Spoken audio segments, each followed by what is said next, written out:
Yeah, here's a little bit of this for you guys that are interested in this stuff. I should be turning the taper on this side with this tool and going at it like that.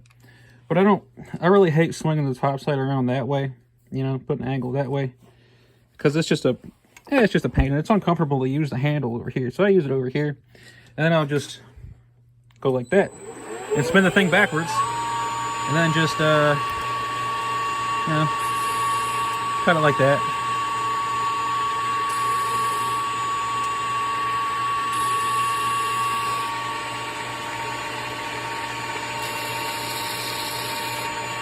Like so.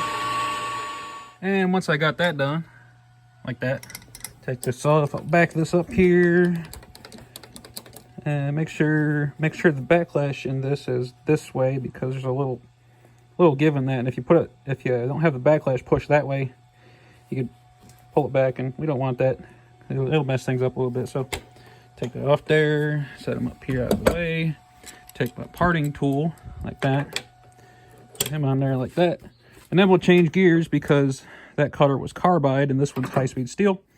And if you run it too fast, it'll burn it up. We don't want that. Put it here in forward gear, as opposed to reverse, where we had it last time. Put it up here like that. Length isn't too critical on these. We're just kind of eyeballing it. And over there like that. And then we'll crank that in there. And I really should have some oil on this, but it'll be all right for demonstration purposes. And then before I have it all parted off, I'm going to take my file here. I'm using the wrong hand for this. Then I'm going to get rid of that sharp edge, get rid of this sharp edge. A little bit of sharp edge there, but no big deal there. Yeah, take care of that. And I'm going to take this guy. I really should be using a countersink, but it's whatever. Take the sharp edge off the inside there, which is great. But the problem with that is it makes another sharp edge on the outside, so I got to go back with this thing. Whatever. And then I'll crank this in here. I'll put a little bit more oil on everything. Cutting oil. Crank it in there.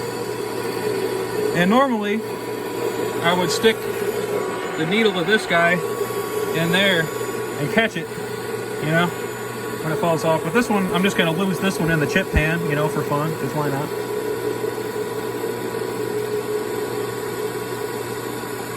And you hear it, you can. Then it falls off, and then that chip flies off, and there we go. And looks like I need to drill a little bit deeper with that for the next one. Where's that the last one? 1, 2, 3, 4, 5, 6. Oh, I only need 6 of those, so that's the last one. So that's cool.